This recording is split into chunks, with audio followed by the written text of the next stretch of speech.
What's up, guys? Bringing you my locals tournament from a couple days ago. Round one, we have my friend on the right piloting red purple Luffy. He is also a regional finalist, as you can tell by the mat. His name is Alessandro. And we got a new guy on the left playing Enel, which is not a matchup that red purple Luffy really wants to see. He's actually relatively newer to the game, and he was literally on day one playing mind games with a regional finalist. So this guy is going to be a pretty good player, it seems. So I had to speed this one up, though, because it was a super long game. I mean, every time I looked over, it felt like the board state was like the exact same. And there was like a couple of questionable plays on the player on the left side that I feel like he could have done differently to maybe end the game a lot faster. And that's why this game got sped up so much. So our player on the right bricked super hard. It looks like his first 2 turns pass and then 9 at life.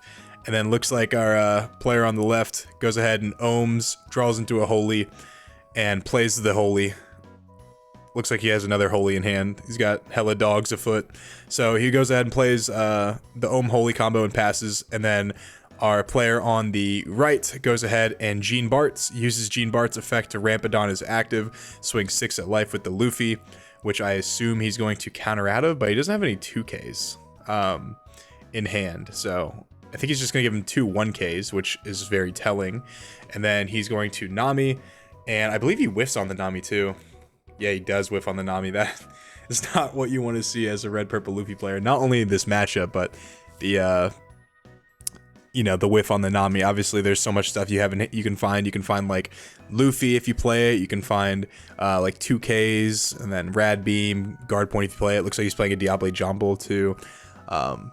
We'll see if it comes up later on in this game though. Enel is not really the deck you really need Diable Jumble for, but he goes ahead and swings 6 at life here, and then he gets met with a 1K counter. And then he goes ahead and plays Gidatsu, and he's going to pop the Nami and pass his turn. So then he draws, looks like he has another brick for what it looks like. Looks like he has like a lead performance disaster, I believe, in his hand. I think he uses his leader effect here and then gains a Dawn as active. And then I don't know, I think he's at 8 Dawn here. I don't remember what he plays, if he has a Kid or not. Looks like he has Kid in hand, which is actually pretty big in this matchup. However, Enel is an easy answer for it. And Luffy goes ahead and uses, he plays Kid, goes ahead and uses Kid's effect, gives Luffy plus 1K, so he's the 7K leader now. And I think, I don't know what he's going to do here, actually. I remember actually watching this game, but he's going to swing 7 with the Gene Bart. So he's going to go ahead and take that right there, and then he's going to swing no trigger, and then he's going to swing 7 with the Luffy, in which I believe he's going to counter out of this one too. Actually, no, he's just going to take it.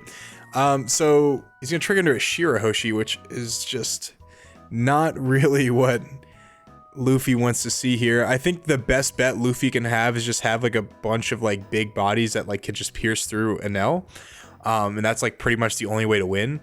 But the Shirahoshi right there just like automatically means that he's going to find like at least be closer to finding Enel or Yamato or 7-cost Big Mom, which or even Katakuri, which can obviously prolong the game because you put Shirahoshi back on life or gain a life or whatever it is. So just not a good position for our player on the right to be in. That's for sure, especially because like all these characters can just turn sideways and just easily take cards out of their hand. Because if you realize like Gidatsu's a 6K, Ohm if he has 2 or less life is a 6K, and then Holy obviously with Holy and Leader with 1 Dawn become lethal. It become in lethal range. So it's just not a good position for you to be in for sure. So he's gonna swing 5. Most likely the Gene Bart. The Gene Bart is gonna get a 1K counter out of it. And then he's going to swing probably 5, with Enel. And then the Gene Bart is just going to go down. I think it was probably just best to just not save the Gene Bart there. Make him use extra Dawn if he wants to attack into your leader. Which, I mean, he doesn't have to anyway because he has 2 6Ks. But looks like he's probably just going to play the Big Mom here if I remember correctly. He's going to use 2 Dawn right here to play a... oh my god, looks like a Maru right here to give the Ohm plus 3,000. And he's going to play another, oh my god, another Amaru right here to give the Gidatsu plus 3,000. So he's going to go 9 twice. And he's really putting pressure on the... Oh my god, I did not know he did that. He's really putting pressure on the red purple Luffy player. A lot of pressure. So I actually don't understand how this game lasted so long if he was already like close to death by like turn 4. So let's see how our red purple Luffy player actually gets out of this situation, because I actually don't know. I was watching, there was a very intense purple Luffy versus Katakuri matchup to the left of this game, and I was actually watching that instead. But I figured this is a matchup you don't normally see, so I figured I'd post this one instead. Also, my homie's got the regional finalist mat, so add some flair to the video. So he's gonna think for a little bit. I think he does have either. I think he has a second one in hand, or maybe a Whitebeard. Oh, he has the Whitebeard, the sad face Whitebeard, boosting Luffy up to an 8k. Then he's gonna swing 8 at. It's smart here because he has the blocker here. It's smart here to swing 8 at characters because he can't get through regardless because he has a blocker. So he basically just gonna give him a free cycle. So our player on the left actually didn't know what Whitebeard did, and he was just explaining it. He was like, does that 2000 also go into effect on my turn? He was like, that's absolutely broken, and he's kind of right. A 9k leader is not really what you want to see across the table.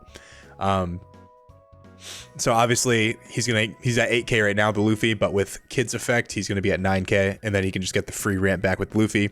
So he's gonna swing 8 at the, looks like the Ohm, I want to say, and then activate leader effect, or I'm sorry, activate Kid's effect. Oh, at the Holy, I think he should have gone the Ohm right there, because Ohm's at 6k, so it swings perfectly into it. And then obviously he's going to use his leader effect to get back the Dawn, and he is now at 10k, so 10k swings perfectly into the Gidatsu, I want to say.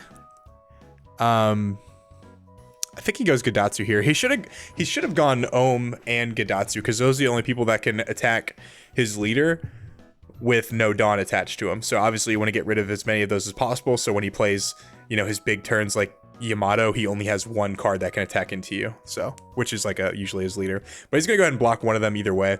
But he could have gotten obviously Gidatsu or Ohm off the field, which just would have been the smarter play overall. So but then again, I can also see the merit for him like wanting to like get a guaranteed body off the board rather than like something that's not completely guaranteed. But then again, it's only a 1k difference, which I don't know. I mean, I don't really know if that really would come in handy later on, because our player on the left, like his life or his hand was kind of stacked. I mean, he was just able to survive. Like Enel is just able to survive for like forever, so it's like almost impossible for like a deck that only plays like 1 or 2 characters like at most per turn to be able to get through. And the characters that they do play for the most part can just get Katakuri'd back to life. So it's just really not a good matchup for Red Purple Luffy at all, and especially round 1. This is not really what you want to see. I think right now this format is pretty much just a holy trinity. It's Enel, Purple Luffy, and then Sakazuki with like a mix of like Katakuri and like other decks, like random decks that could like potentially do pretty well, like Red Green Law, or like maybe Whitebeard can sneak in there. But then again, Whitebeard doesn't really win against Purple Luffy or Enel.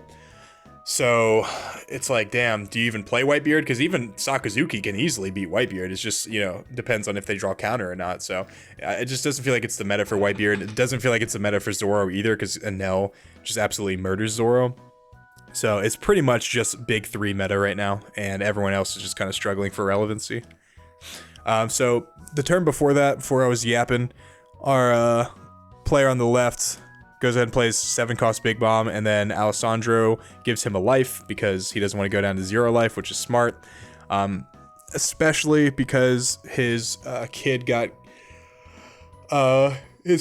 killed, which really sucks.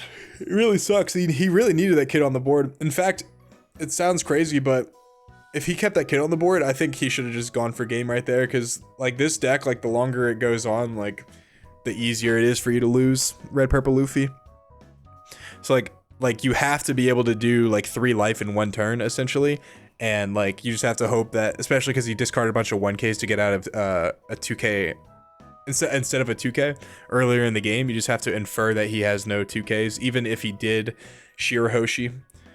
So I don't know. It's just a risky position to be in because it's like in almost no situation are you gonna like win this game unless you like kind of cheese your opponent and they get unlucky. But I mean, hey man, I get unlucky all the time in this game, so it can definitely happen. So he's gonna go 7 at the Luffy here. He's gonna counter out of that one, and then he's gonna go 9 at the Luffy here, which I believe he rad beams out of this one, if I remember correctly. Yeah, rad beams out of that one. Looks like the trash is a little bit out of sight, unfortunately. I should get like a wider camera lens, but that, I mean, they're like $1,400, so it's not really the first thing that I want to be spending money on, especially because I don't really make a whole lot of money from YouTube revenue. Like it's a good amount, but it's definitely not enough for like a camera lens. Like those are super expensive.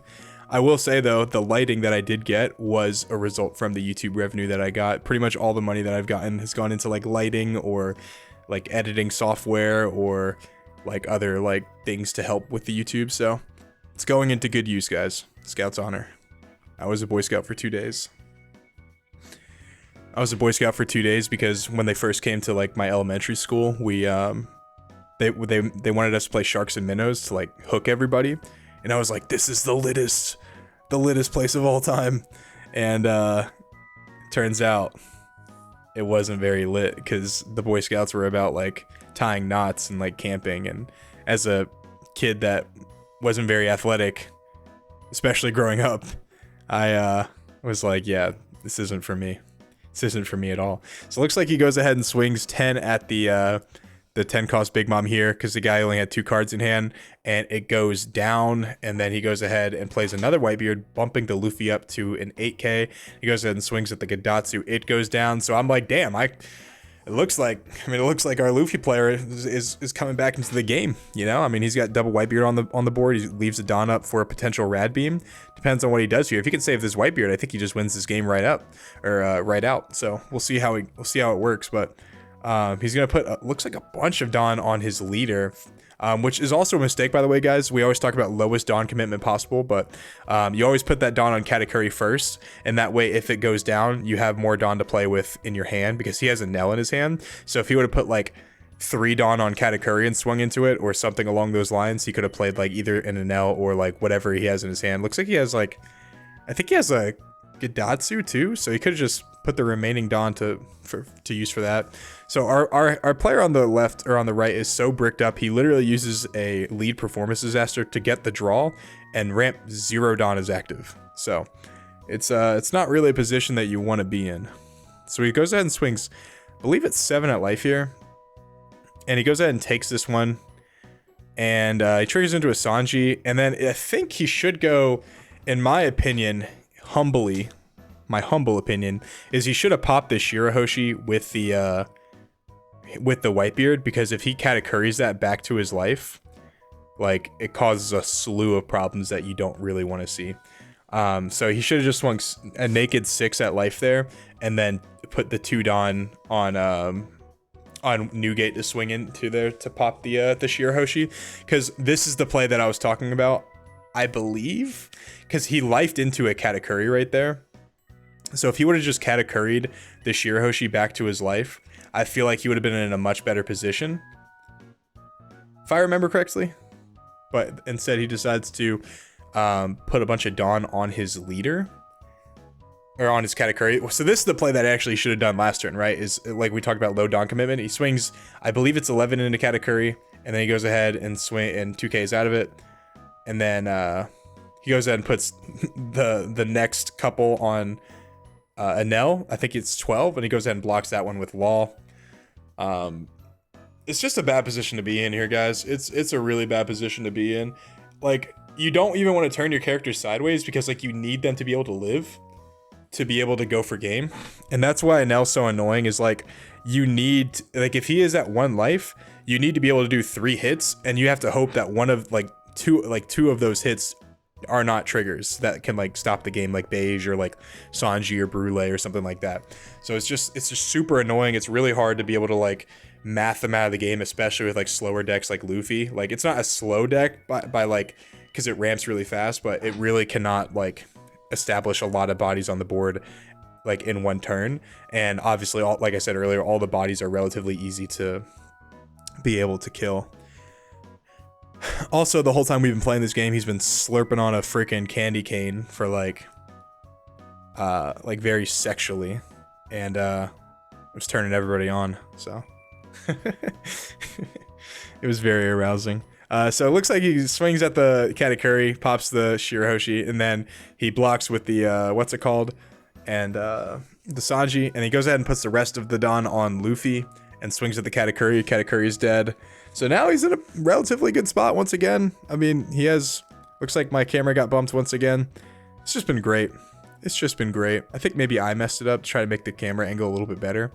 But I am trying out this new camera pod, but it's just very like, it's like very sensitive. So he's gonna go ahead and swing 7 at life here, which he should definitely just take. If I remember correctly. Does he just take this? He should, because I think he has Enel. So Enel here, and then I think he just plays Enel. Does he play Enel or does he play Katakuri? He plays Katakuri, and then he tries, like I said, he's still new, so he tries to go ahead and put the Whitebeard back to life, but he can't do that because Whitebeard's a 9 cost, and Katakuri only goes to 8. So then he just passes turn. Honestly, if he would have played Enel there and swung, like he actually would have, I feel like he would have won, because he could have swung into the Enel to make him trash his life, and then obviously put him at 0 life. So it would have been so much better. So looks like he gets the Luffy back, or the kid back, goes ahead and plays it, boosts Luffy up to 7,000 liter. He swings at life for 10k, which obviously is not smart because you're supposed to swing with your leader first. And then obviously if they like trigger into something, that's when you like swing with Dugate and pop it, right? Especially like a Shirahoshi or a Brule or something like that. Looks like he triggers into a beige, but that is his last attack. So he is now at 0 life, which is huge, right? It's like the position you want to be in. So can he get to the point where he can end this game? I actually don't remember. And I don't remember who won this game either, if we're being frank. And my name is actually Heart Pirates, so that's actually on my birth certificate. It's literally Heart Pirates TCG. My mom knew I was gonna be a star. So like, if you guys check my birth certificate, it's literally Heart Pirates TCG. Last name TCG, first name Heart Pirates. So he's gonna put a lot of Don on Enel as leader. And he's gonna swing for 11 at life. And then he's gonna put 4 Don on his Katakuri and swing 12 at life, and he can get exactly to 12, and he actually loses the game. If that last card was a 2k instead of a 1k, I remember this now, he would have won. So long game, but Enel takes it, and I will go ahead and post round 2. All right, guys, I'm not gonna post round 2 because that game took like kind of forever, and the guy drew like really bad. So I guess I'll just post it on my YouTube membership if you guys really want to see it. But it's me against a kid. I was playing Sakazuki, and then I was playing against a kid. Obviously, this is me in round 3 playing against Purple Luffy. And he wins the dice roll, I win the dice roll, and I go second. I discard a Sabo for my life, and then, for my leader effect, and then I pass, and then he goes ahead and tries to swing 5 into my life. I discard a Rebecca, so I avoid getting lawed, and then he plays a page 1, and then he passes. So my hand was actually so absolutely stacked this game. This whole tournament, my hand was like stacked. So I go ahead and Great Eruption, minus 2 cost to the page 1, and then I plus 3 Hound Blaze, bottom deck the page 1, swing 9 at life after giving plus 3,000 to my leader, and then he goes ahead and takes it, so he's at 3 life, which, you know, obviously you can't really ramp too much more, because, you know, you ramp this one, you're at 2 life, which, you know, isn't really the best position for you to be in, you know, especially because, you know, whenever, I mean, obviously Sakazuki isn't like the deck that can kill you out of nowhere, but, you know, with Hound Blaze and, you know, 10 cost Kaido, Borsalino, like there's definitely a lot of pressure that I can provide in this game. So looks like he goes ahead and taps 5, I want to say. He swings 6 at life first. I go ahead and take it because I'm at 5 cards in hand. I'm not worried about him law. Then he goes ahead and plays a queen, which is just a great sign. He doesn't Magellan at all. Looks like he draws into a Kaido and a kid. So it looks like he drew hella top end. And he discards I believe it's a 2k counter, which is Khalifa. Then he passes his turn. This is a great position for me to be in, guys. I mean, I had like my hand ready for a Magellan if he did drop it, but I wasn't really too concerned about that. So I was like, do I waste my Hound Blaze again? I'm like, yeah, I might as well do that. And I minus 2,000, and then I drew into another, I think, Great Eruption. I trash my leader, or I trash Kruzanoff leader effect, draw into a Great Eruption, use Great Eruption minus the Queen, and then I'm like, yeah, I might as well just use it, because I think I had another one in hand too. So I bottom deck, plus 3,000 to my leader, and swing 10 at life, and he's like, damn, dude, now he just takes it. Like, he's just not in a good position at all. This game was just, man, I drew so well. I drew so absolutely ridiculous this whole tournament. Sakazuki really is like an abusive relationship. Like it is like the best deck ever, and you feel so great about it when like things are good, but when things are bad, it's like, should I go to the police? should I escape? Should I build a new deck? Like it's just a bad feeling. It's a bad feeling, man. The highs are high and the lows are really low. Keeps you coming back for more. Every time I feel like I'm done with Sakazuki, I'm gonna play like Purple Luffy. It's like, I'm like, well, have I tried ulti in the deck? Have I tried like all this like random stuff? It's like a new deck every time I play it. It's like the same core, but like you build it a different way, and you're like, could this be it? Could this be the way to challenge the meta? So he goes ahead and swings 6 at life here, and I go ahead and take it because I'm really not concerned at all, and I know I'm going to be able to bottom deck his kid very easily. He makes a huge mistake here, by the way. I used Great Eruption minus the cost to his Luffy, or his kid, and I swing 5 at his life, even though his leader is a 6,000, and he thinks for a while, and I'm like, is he gonna realize that I'm a 6k leader? Like, I don't think he gets it. Like, I don't think he understands. So he goes ahead and he like thinks for a while, and he's like, do I counter out here? And I'm like, is he gonna counter out of this one? He does. So and then I go ahead and bottom deck it, and I'm like, by the way, you're a 6k leader.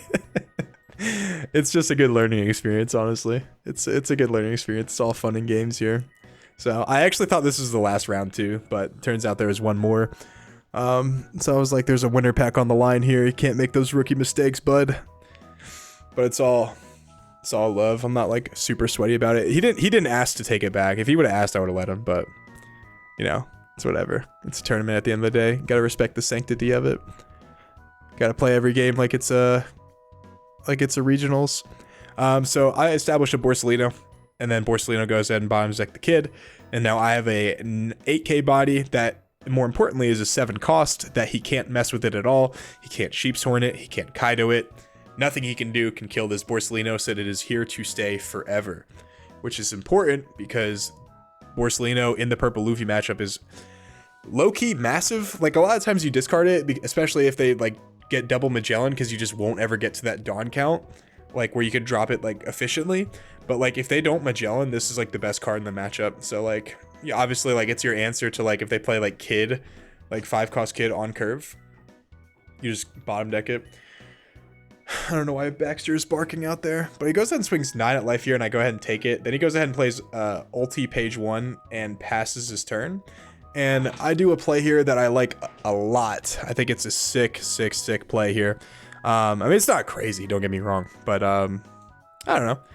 It's a little spicy. It's cool. I'll say that. I use my leader effect, Trashina. Can you see if why Baxter's barking? Thank you. And then I was gonna make a completely different play here, but I think I drew into something that changed it. I think I drew into Navy HQ, if I remember correctly, or Marineford on the sim. So I was like, I mean, is that the play here? And I think just for a little bit, and I'm like, because I could Rebecca here, but I didn't have Lucci. I was seeing if I had Lucci in the trash, but I actually didn't have Lucci this entire game, even though I was pretty deep into my deck. So I figured the better play to make is swing 8 at life here. And I believe he counters this one. And he had hella counter in hand too. Like, so like I was, and like I think he tried to bait me here by like Gum raining stuff away, but he had hella counter in hand. Like he had multiple 2Ks if I remember correctly. But he Gum rains one of the Kaidos away and then gives it a +1 if I remember correctly. Honestly, like when it comes to like remembering my games, I either don't remember anything or I remember stuff like LeBron. Like I just remember everything. It's like there's no in between. So I go ahead and bottom deck the page 1 and I play Marineford on play minus a cost to the ulti. And then I use its activate main effect to minus a cost to the ulti, bringing it to 2. And then I Hound Blaze it, bottom decking that, give my leader +3000. He didn't know what Navy HQ did because it's the spice card. But then I swing 8 at life here, and so I swing 8, and then I establish another body on the board that can't be KO'd while also having 1 life left. So it was just a great turn for me. It was a great turn for me. Like, I established so much pressure on the board. So it's just great. With me being at 1 life, like, even if he Kaido's here, like, I have multiple blockers in my hand that obviously I can just either wall off. But obviously if he Kaido's here, then he just automatically loses because he can't kill me, and then he has no defense for me to go 9 at life, 13 at life, right? So put him in a position where he literally can't Kaido here at all. And I don't remember what he's doing, actually. I think I go 8 at life here, and I think, if I remember correctly, I think that he counters out of this. Counters out of this one. So he Gum Gum Rains +3 and then 4 going to 9 with the Sphinx right there. So then I pass my turn. So I have a rested character, rested Borsalino, and an active Borsalino. And I don't remember exactly. I think he plays the kid and just like passes, if I remember correctly. I don't know for sure. But right here, obviously, I'm in a very commanding position here. I think I have 4 cards in hand, but they're relatively good cards. Or maybe I have 5 cards in hand. I don't remember. I know I had a lot of counter in hand, which is why the turn after this, I played maybe a little bit safe. But obviously, I'll explain my reasoning for that as soon as it gets to that point. But he goes ahead and thinks for a little bit. I mean, he's in a bad position. He has the Kaido here, but obviously Kaido isn't going to win him the game because I can just... if I can't counter out of a 5k swing with 6 cards in hand, like, that's just really bad. So yeah, so obviously he's gonna swing 5 at life here, if I remember correctly. I think he's actually gonna swing really tall, if I remember correctly. I think he's gonna swing 9, I want to say, which is actually a mistake, guys, because if he swings 9, like, he should, even if you don't have Blast Breath, I think towards the end game you should also bait Blast Breath, because Blast Breath is a very scary card that could deter you from making a lot of plays. So yeah, that's my advice. If you don't have a card and you have the option between swinging for like 9 or 10k, like, you might as well just swing for 1 less on the card amount and then bait a card. That way you can deter me from like going for game and possibly make a mistake. So he's just debating things right now. He's going to go ahead and put 5 on his leader, I want to say, and swing for 10k. And I'm going to go ahead and take that, and he's going to just play a kid and pass. Like I said, he's going to swing for 10k here. What's the difference between swinging for 10k and 9k and just baiting like you have a Blast Breath? It would have made me play a lot. I mean, honestly, I play the same either way. I discarded the Kaido because I wasn't gonna use it. Honestly, I wasn't going to play it 2 turns ago, but I felt like if I played it when I only had 1 life when he ulti page 1'd. So I feel like it would have just been better to... I feel like it would have been better to just like discard it then, but I think I also had a Hina in hand, so it didn't matter. I thought maybe if I drew into a Lucci, I was going to be able to just blow up his board and then Kaido the next turn, but it just wasn't the option. So guys, right here, I'm doing the math in my head, and the only way that I automatically win this game is if I put 1 Dawn on my Borsalino and then I swing for 9 and he counters out of it, because he has 6 cards in hand. Or, I'm sorry, he has 5 cards in hand, and swinging 9 with my Borsalino would make him discard 3 cards to get out of it automatically. And then I can put 1 Dawn on Borsalino and swing for 9, and he either has to block it or take it. And then if he takes it, then, which he wouldn't, but obviously if he takes it, then I put the rest of the Dawn on my leader and then swing for game, I believe. Actually, no, that's not right at all. I don't think it's possible for me to win this turn. So I think I feel out what he's trying to do, if I remember correctly. I'm thinking for a little bit, and it's a good thing I didn't go for game there because I actually miscounted right there. Right, I don't think I miscounted, but I was considering. I was like, I think I can win the game, but because I had to have all 3 of my attacks connect, basically. And I just wasn't confident that I was going to be able to do so, especially because like Gum Gum Rain is a card. He had 5 cards in hand, so. If some of those were 2Ks, then I just lose on the crackback because I have 0 life. But I knew I had hella counter in hand. Look, I have Rebecca, and then I have like all these other cards. So I wanted to make sure that I automatically won the game statistically, which is what I'm going to do. So the play that I do make is I swing 9 with Borsellino. And then what I go ahead and do is I play Rebecca, get back Sabo from my trash, and then draw 2, discard 2, so he can't like Kaido me or anything like that. So, what's up? All right, so looks like my smoker isn't on because I'm making fish right now, but we'll figure it out after this video is over. So I swing 9 in his life here, and he goes ahead, and I believe he just takes it. I remember correctly. Yep, just takes it. And then I swing. I mess up so bad here. In this sequence, I swing 8 at life when I should have attacked with my leader first, because obviously the kid can just freely block it. But I swing 8 at life here, and then he asked me what my stage does. And I'm like, I don't think it's the stage you have to worry about right now. I guess he thought like maybe I was gonna like Hound Blazer or something. I don't know. Either way, you have to keep the blocker alive just in case. But if I did have Hound Blaze here, I'd just win the game right off the bat. If I had Hound Blaze, my entire play would have been different. I would have just killed the kid at the start. That way I can just go for his life.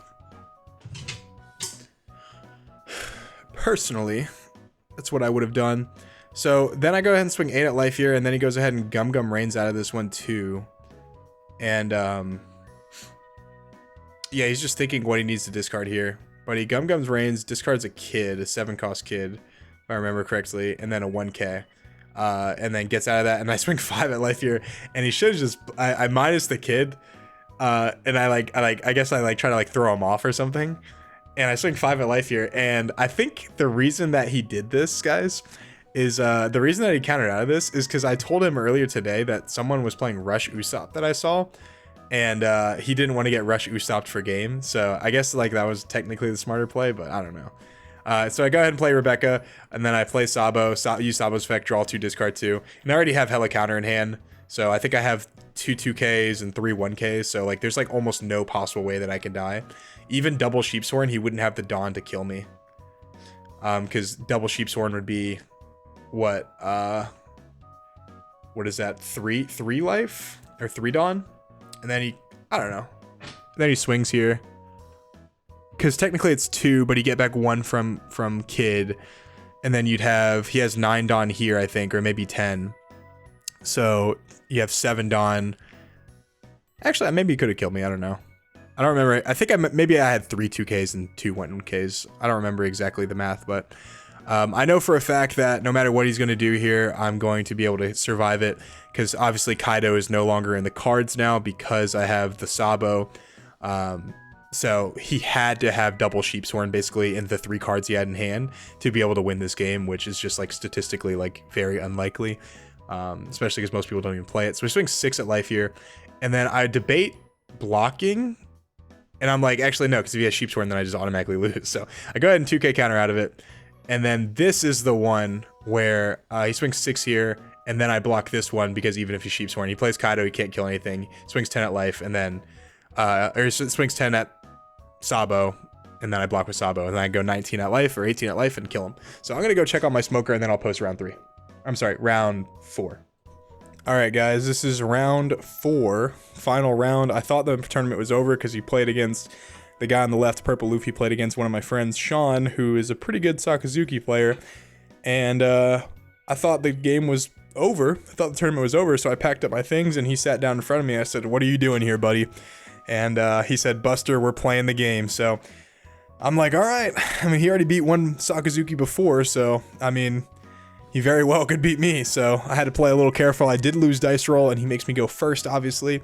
And I discard a Hina. Now I did build this deck to actually beat Luffy going first because I'm starting to play OP04 ulti. And the reason I'm doing that is because it's basically an extra copy of Hound Blaze, and that's one of the most important cards in the matchup. And looks like I couldn't find it, so I go ahead and swing 8 at life. Even after a mulligan, I couldn't find what I was looking for in particular, but maybe with my leader effect and some cycle, I can. Now you'll see me discard a lot of 2k counters because that's pretty much all I was drawing was 2k counters. So I go ahead and counter out of this 5k at life so I don't get lawed here. And I believe I do have a Hound Blaze Great Eruption in hand, so totally fine with that. He goes ahead and plays a kid, and I'm like, okay, I mean, shit, I'll take a kid. I mean, I definitely don't want to get Magellan, even though I did have the answer for it, but he's not throwing me off curve, which is just absolutely fantastic. So I'm definitely fine with him going Kid here, so I can stay at a 7 Dawn, because then I think I have Borsalino in hand too. And I debate if it's worth getting rid of the Kid, but I think the free Dawn is actually super helpful. And then I use Great Eruption, minus cost 2 to the, what's it called? Minus a cost to the Kid. And then I use my leader effect, discard a 2k counter, and then just attack 5 into his life minus the Kid, and then he goes ahead and blocks, obviously, because obviously it's free. And I swing, or I'm sorry, he's now a 2 cost, and then I play Lucci, bottom deck 3 cards, leaving the Tashigi and the Hina in there. And oh my god, this is freaking just shaking out of control, this camera angle. But then I KO the Kid, because not only do I want to establish a body, but I also don't want to use the Hound Blaze in my hand in case he Magellans this turn, because usually they use the Kid to Magellan and then ramp back up. So I use the Lucci instead of the Hound Blaze in my hand, just so I can go ahead and do that. But I think I saved the Hound Blaze for a long time, if I remember correctly. I think I used the Hound Blaze like at the end of the game instead of like the beginning, just because like I want to have answers to the stuff that he has. So I go ahead and swing 5 at life here. He goes ahead and blocks the Queen. I swing 6 at life here because I want him to get rid of either take a life or get rid of a 2k. Obviously it's easier to defend a 6k than it is a 5k. And then I play Borsalino, which obviously, like I said, is the MVP into the mirror, or into the purple Luffy match, because they literally have no way of getting rid of it. So if you establish this, the only way they can kill it is if they like on the rush Kaido turn, they like swing like 10 or 11 or 12 at it. That's pretty much the only way they can get rid of it. But if you Sabo before then, I mean, it's like they literally cannot get rid of this, and it's just applying pressure all the time. It's going 9 into life all the time. So he goes ahead and swings 6 at life here. And then I debate countering out or taking it. And then, no, he swings 6 at Lucci here. And then I knew he had the poly, but I didn't want to go ahead. I didn't want him to KO the Lucci by battle and then change his play. So I wanted to force him to poly, because poly is like way less threatening than like a 7 cost Kid would be, because obviously it's using more like resources to like get rid of it. So I feel like I wanted him to use the poly, even if it meant using a 2k counter.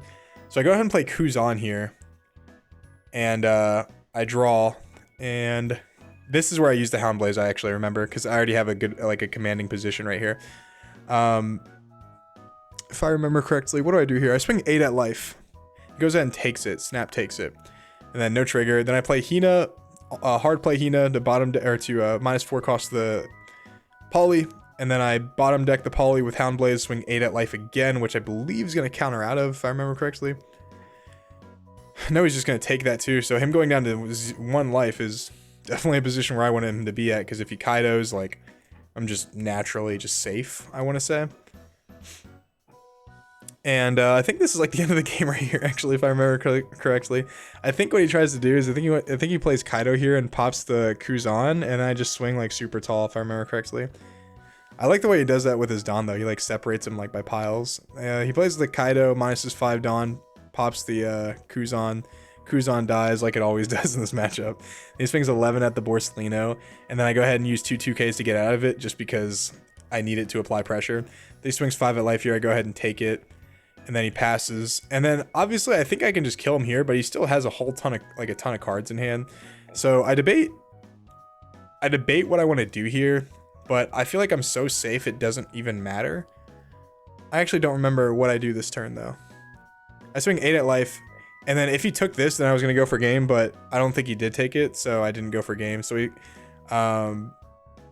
uses Jet Gatling, and then I'm like, you need 1 more. Then he discards a 1k, then I swing 5 at life, then he discards a 1k, then I go 5 at life.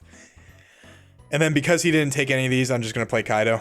So he used a 1k, then I play Kaido, and then just draw 4. I'm at 2 life here, so I'm like the most safe I could ever be. When you play Kaido at 2 life, you just win the game pretty much. So I could have gone for game here more than likely, but then again, like Kaido was just a better play overall. Like I've been learning in this game to not be greedy, because being greedy, literally, like even if there's like a 30-70 chance of you losing, like I'd rather have a 90-10 or like a 100-0, because it just, like, you can really lose games out of nowhere, especially if they have like hella counter in hand, which I'm pretty sure this guy did have hella counter in hand. So it's a good thing I didn't just decide to be greedy that turn.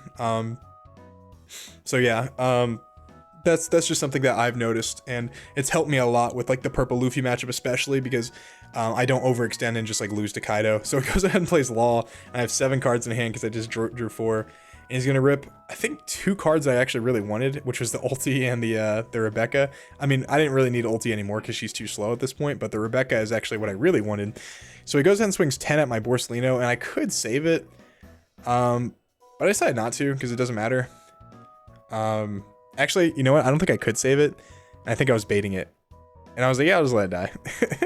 And then he swings, I think, 8 at the Hina. Again, he doesn't bait the Blast Breath, which I think is a mistake.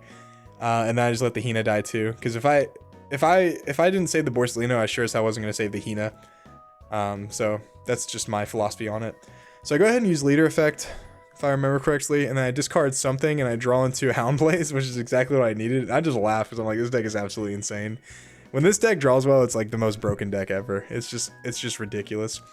So that line of play changed everything. So I go ahead and Great Eruption minus it. He's like, I'm getting ready for it. So bottom deck it with the Houndblaze, swing 12 at life, he takes it, and then I swing a lot at life and he just dies. So that's the video, guys. I ended up winning this tournament going 4-0. First round, obviously I had to buy, and then I played Green Kid and then double Purple Luffy back to back. So I made some changes to Sakazuki deck that I'm really liking a lot, and I just think it works really well into Purple Luffy, especially because I'm still playing the 2Ks that I really want. I opt to play 10 always, so I had to cut other things that I didn't actually miss this whole tournament, so I think that's the move going forward. But yeah, guys, like and subscribe if you like the channel. I'm almost at 5,000 subscribers, so it'd be dope to actually hit that milestone, and I'll see you guys in my next video. Peace.